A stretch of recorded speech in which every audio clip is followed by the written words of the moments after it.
Farmers are demanding clarity from the government on what its immigration policy will mean for seasonal workers from the EU. Ministers have announced they're launching an investigation into the contribution EU migrants make, both economically and socially, to life in the UK. The Home Secretary, Amber Rudd, says this information will help form a future immigration policy for Britain, although some have questioned why it's taken a year since the Brexit referendum to get this particular ball rolling. Well, the report is due in September 2018. 7 months before our official Brexit in March 2019. So what happens in the meantime for sectors like food and farming, which, as we've discussed previously here on Farming Today, rely heavily on seasonal labour from the EU and are now reporting problems attracting staff? Well, Peter Ascroft grows cauliflowers near Preston in Lancashire. Staff is a little bit more difficult to find now. We're just pawns in a big game and we've got to do the best we can, but we are struggling a bit for staff at the moment. Good staff that can work. It's no good coming into a college field if you're not going to work.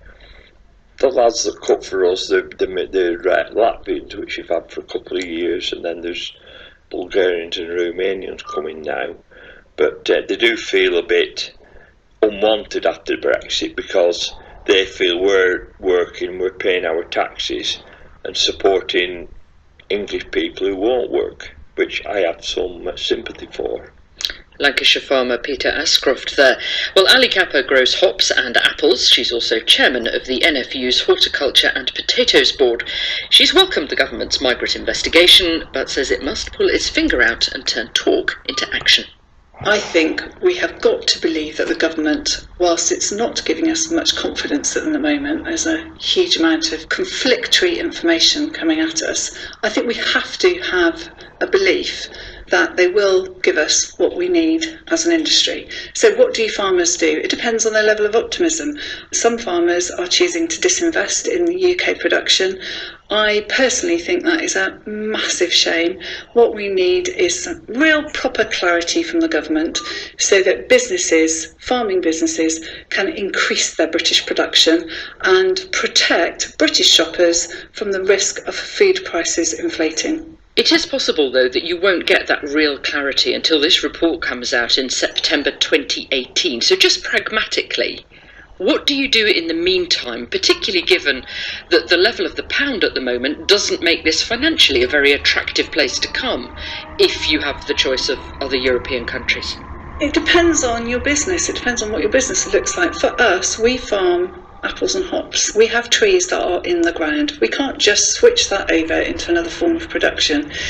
So we have to hope that the government will give us clarity very quickly. They could give us clarity tomorrow on whether free movement will remain to 2023 or whether it will indeed end in 2019. And then I can get on and make some decisions. And you are able, in this sort of meantime, to attract enough staff?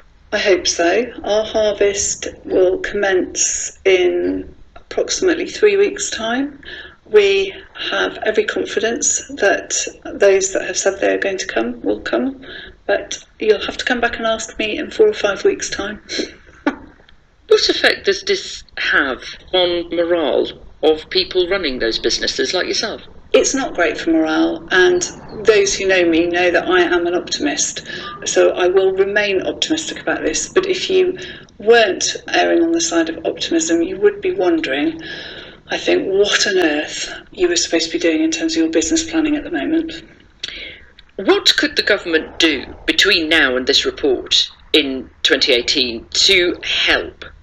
What the industry needs is clarity around how workers for the 2018 season and the 2019 season will be brought to the UK. We understand that the Migration Advisory Committee will be seeking to do interim reports on specific sectors, and that those interim reports will guide policy and indeed decisions between now and September 2018. So we will be calling for horticulture and agriculture to be looked at in that interim reporting as a matter of urgency, and to ensure that we can start to implement policy in 2018 and not wait until almost the end of the year. Ali Kappa from the National Farmers Union. That's it from us, but do join me in the Usk Valley tomorrow morning. That's